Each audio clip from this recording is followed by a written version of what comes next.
Hello, everyone. Welcome back.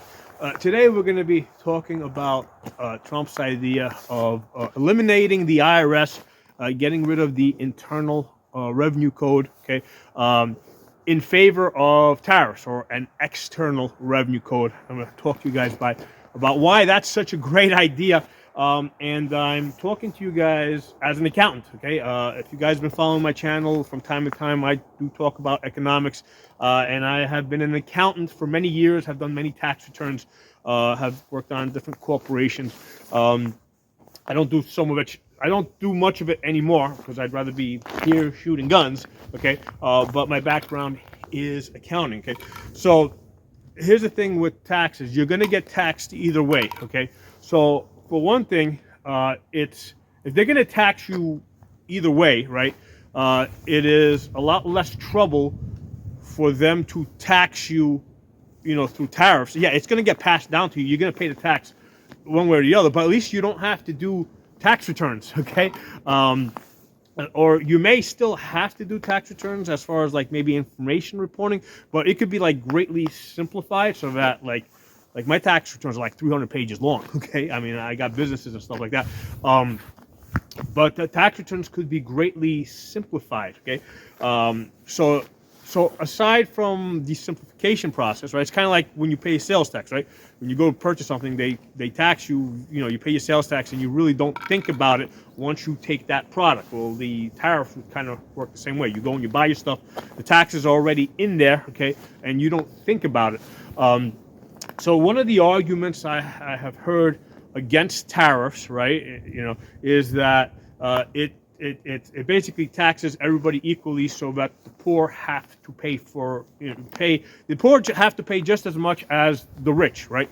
Well, you can tax certain luxury goods more, right? So that's a way to deal with that. But the other thing to understand is that the the tax code is not fair. Okay, the tax code is written and has been written over 100 years. Okay, by politicians that are funded by rich groups of people. Okay, that basically have bribed them. Okay, through contributions to put certain things into the tax code to benefit them. Right, certain they can deduct things, they can take credits, they can do stuff like that. So there's a ton of stuff in there that has been put there over 100 plus years to benefit certain groups. Now, the tax code is tremendous. Like you can fill up entire libraries with the tax code. Okay, it is extremely complicated, and what happens is like every time they update the tax code, it's not, they keep adding to it, right? They keep amending it, right? So there's over 100 years of what started out as, let's say, the tax code, right? And then they keep adding stuff, taking away stuff, adding stuff, taking away stuff. So it's that's why it's one of the reasons why it's so complicated.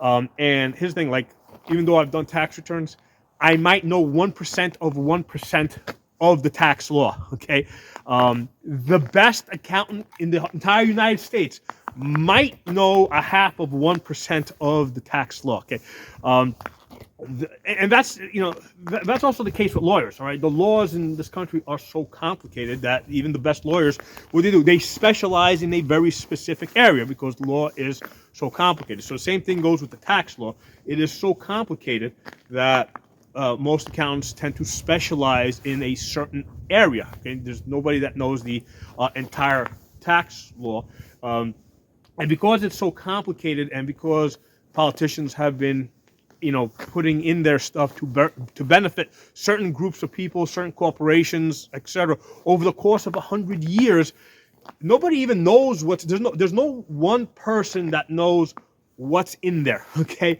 you have to do a lot of digging and searching and kind of knowing what you're looking for. Okay, so the best thing I think to do is just throw the whole thing out. Okay, now I wouldn't be saying this if I was basically still making money doing tax returns, right? Because that's not what I really do nowadays. Because as an accountant, hey, I want a complicated tax return so I can charge a lot of money. Okay, so yes, this complicated tax laws basically benefit accountants. Okay, but don't buy into this argument that the current tax law somehow it favors the poor people, because it seems that, well, if you're making less than $20,000, you're not paying a tax. And if listen, guys, I can tell you this because this goes back more than 15 years. So statutes of limitations have expired. But I worked, when I did public accounting, there was, there was plenty instances where, let's say we had a corporation, we say, okay, it looks like you're going to owe the government about $30 million, okay? And they're like, no, we don't want to pay that. Well, how much would you like to pay? I think we'd like to pay something like $200,000 maybe. Okay, we'll figure out a way to do it, okay? That's how it goes. So do not think that this current tax system somehow favors the poor people and not the rich. The more complicated you make something, the more it favors the people that can pay the lawyers and the accountants to uncomplicate it, right? To go into it and to investigate it. The best thing that you could do for the people, right, is to basically simplify the system. Okay, simplify the system. Something like the external, an external tax system or tariffs, which is the way this country really, the way the federal government really made its money prior to the Income Tax Act. So that's what they did. They would basically raise money through tariffs. Okay, so we need to go back. We need to go back to that. It worked pretty good then. And also, another important thing to keep in mind is that if you go back, and actually you can do this online, search 1913 tax return, the first 1040, right, the first tax return, and you will see, right, that basically there's just five graduated rates, right? Like if you had to be making more than $20,000, right, to get to pay 1% tax, okay? And then I think above, I don't remember, basically, so it was 1%, then 2%, 3%. If you made more than $500,000, you paid 5%, okay? Federal income tax in 1913. Now, let's just go to the lowest tier, to the people that paid the 1%. You had to be making more than $20,000 to pay that 1%, okay?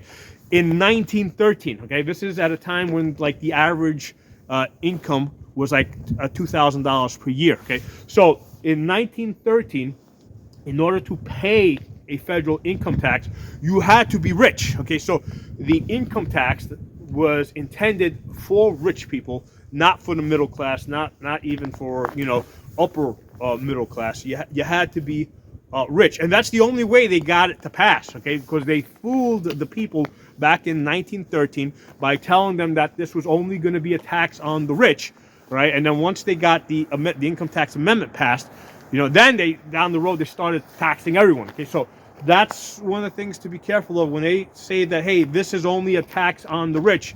That's how it's going to start out as, right? And then eventually it's going to end up being a tax on you. So what happened back in 1913, right around in that period, the people were fooled. And they basically said, yeah, fine, yeah, tax that rich guy over there, tax them over there, without realizing that attitude of screw those guys over there eventually turned into them getting screwed themselves, right, and them being taxed themselves. Okay? So current income tax system, extremely complicated. If you have enough money, right, to hire an accountant, okay, you can pay zero, donuts, nothing. I don't care if you're making $100,000, $200,000 a year. You pay enough money to an accountant, they will figure out a way. They will reorganize the way you receive your income and how you get it, and you will pay nothing, right? Nothing. Now, if it goes above that, then it gets a little bit more complicated. Now they need to come up with more complicated methods of hiding the money, or not even hiding the money, of displaying the money, right? Because you can spend a bunch of money on something, and it can be an expense or it can be an investment, right? So there's different ways to classify things. Sometimes there's, you can buy this or you can buy that. You got two things that are kind of similar, but this thing is an expense, that thing is an investment, and they get taxed differently, even though you're practically doing the same thing with it. Okay, so so that's the thing with the current income tax structure, right? It really favors the rich. If you can afford, accountants and lawyers, you're going to pay a lot less money, right? A lot less taxes than people that cannot afford accountants and lawyers. Okay, so something for you guys to think about. And yeah, I even as somebody that has made a lot of money in the tax business, right? It would be to everybody's benefit. It would be to the benefit of the country as a whole if they would just dump this complicated system that again has been especially over the years, has been corrupted by politicians getting bribe money from people to put in things to benefit them. Get that out of there. You can't unravel that. That's too complicated of a knot. Get rid of that. Start fresh. Go back to the original idea that they had with the tariffs, with an external taxing system. That's going to end up being more fair in the long run. Okay. So something for you guys to think about. Drop some comments below. Talk to you all soon.